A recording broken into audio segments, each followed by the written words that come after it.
Oh, I'm spotlighted. Thank you. Um, Welcome, everybody. I'm going to give a very little talk before we chant. A very simple talk. It will be about the Nembutsu, but it will be also about preparing the ground for transformation. I connect a bit with what Gary said about preparing the ground he was talking about. And then transformation through the Nembutsu, the larger Pure Land Sutra, and the sincere entrusting to Amida's primal vow. And first I will recite a little quote from Shinran. As I ride on the ship of great compassionate vow and sail on the expansive ocean of wondrous light, the breeze of highest virtue blows peacefully and calms the waves of pain and sorrow. Quickly shall I reach the land of immeasurable light and attain unexcelled peace and freedom. And then I will tell you how Taitetsu Uno explains this. In order for the sailboat to catch the wind, he compares with other power, the sailor must undertake a variety of tasks. This he compares with self-power. The sails must be set up. Countless unseen preparations are necessary. Studying the weather forecasts, judging the prevailing wind velocity, mastering the use of various navigational tools, and so on. All this requires time, effort, and hard work, similar to the preliminary work required on the Pure Land path. When the preparations are completed,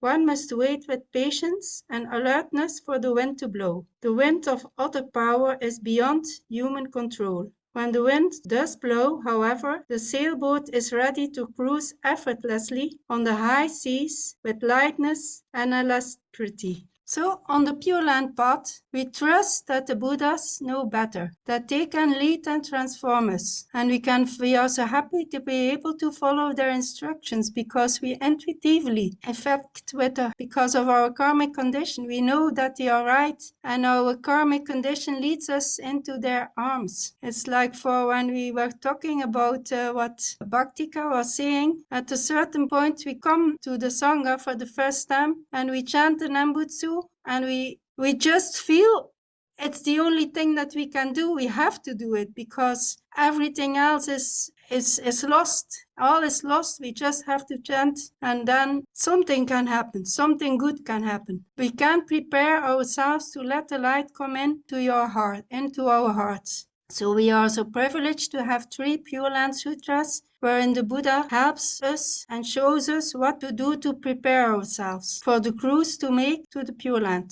I work very much with the larger Pure Land Sutra, and that sutra is filled with all good advices. And I shall now read a little quote, a little important piece of the sutra. So in the larger Pure Land Sutra, a Buddha to be Dharmakara makes vows, promising to relieve people from suffering. Later he became Amida Buddha. And in the 18th vow, the most important vow, also called the primal vow, he declares, O Blessed One, may I not come to the complete awakening if, when I have done so, living beings inhabiting other worlds, who conceive a longing for awakening, who listen to my name, who set their heart upon being reborn in my Pure Land, and who keep me in mind with settled faith, are not assured of meeting me standing before them in full retinue and glory at the time of their death, such that, thus being completely free of anxiety. So, I think, for me, these are the gates to enter the Pure Land. And first, what is a Pure Land? For me, I think the Pure Land stands for a place or a state of being where delusion is transformed into enlightenment. As ordinary bamboo beings, we are very self-centered, ego beings living our life in darkness, and it is the boundless light and compassion of Amida that transforms us when we entrust ourselves to Amida's name. So it is through the Nembutsu, the calling from Amida, that the awakening is brought upon. It is Amida who calls upon us, we who respond to this calling, and this can bring the transformation. So Amida grasps us with his name. So we go from a bamboo being to a liberated being, and we may be sure to be bamboo beings. For example, when we experience insecurity, anxiety, or excitement, when people speak good or bad about us, We know, yes, I'm a bamboo. I'm just a bamboo being. So realizing very deeply our bamboo state, our blind passions and darkness, we embody the Nembutsu and we answer to Amida's calling, bringing warmth, compassion, and light into our lives. So we can transform, in fact, when we connect with the Nembutsu, we can transform, for example, in a dark time, we can transform by the help of Quan Chi Yin into compassion. With the help of Tai Chi Chi, we did now 3 or 4 months of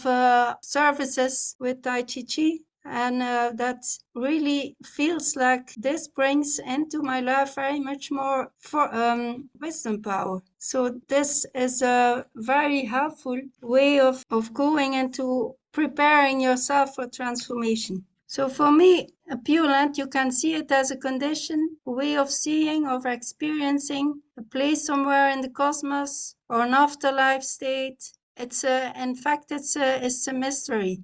But here in this life, we can already try to build little Pure Lands. And that is, I think, also very important, that we as an order try to build little Pure Lands. Honan recommended to return to the foolish self and single-heartedly recitate the Nembutsu to be saved by Amida and to go beyond the self-centered ego. I'm trying to talk about is in fact that it is possible to prepare ourselves for going to the Pure Land. For example, in that vow, they also talk about set your heart upon being reborn in the Pure Land. So it's talking about longing, our aspiration. And that aspiration is also something that we can prepare ourselves for.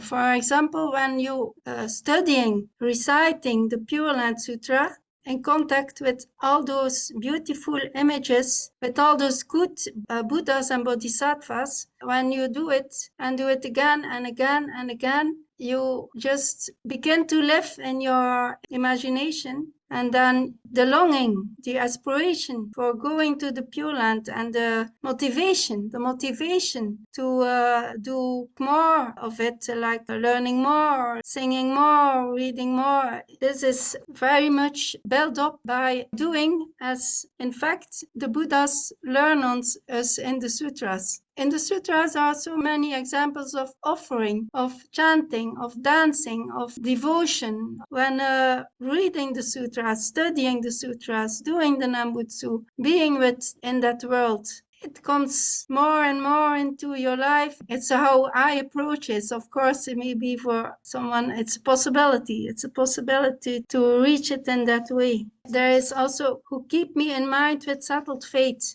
It's also like a settled fate that comes up when preparing your heart in that way, comes like a settled fate and then going further. I want to first start, because for me the Pure Land Sutra, the larger Pure Land Sutra, is very essential, very important also. And I want to read a little bit of it, just the last part, just to let you know about the importance that Shakyamuni Buddha was giving it. The Buddha said to Maitreya, "Whoever, hearing the name of that Buddha, even momentarily feels a kind of elation that makes one break into dance will be called blessed and be known as greatly benefited. Upon them is the supreme merit. For this reason, Maitreya, even though the thousandfold, millionfold cosmic system were being consumed in a great conflagration, one should cross that fire to hear the sutra. With joy and faith uphold and recite it. Put its teaching into practice. Why? Because here are so many bodhisattvas who need to hear the sutra, yet only a tiny portion who are able to do so. Anyone from among the whole throng of living beings who is able to hear the sutra will never fall back. Progress towards the highest enlightenment will be assured. Therefore, with singleness of heart and confidence without blemish, hold to this sutra, recite it, practice it, and explain it to others." The Buddha said, "For the good of all have I expounded this sutra, and enabled all to see the Buddha Amitayus and all that is in his land. Clear up all your doubts while I am with you. Do not leave occasion for uncertainty after I am gone. Days will come when the ways of the sutras will be lost and forgotten. Out of pity and compassion, I will preserve the sutra that it remain in the world 100 years more. Those fortunate not to encounter it will certainly attain the way just as they wish. The Buddha said to Maitreya, "Rare is it in heart to behold the coming of a Tathagata. Rare is it in heart to meet the Buddha Dharma. Rare is it in heart to hear the Bodhisattva Paramitas. Rare is it in heart to meet a good teacher, receive instruction and put it into practice. But most rare and most hard of all is it to hear the sutra. Rejoice, have faith, and hold fast to it. Nothing is more difficult than this. Nonetheless, such is my Dharma, just as it should be. Such is my exposition, just as it should be. Such is my teaching, just as it should be. Receive, have confidence, and practice as prescribed." So here Shakyamuni Buddha really advises us to just practice this very beautiful sutra. So I shall stop here. Thank you.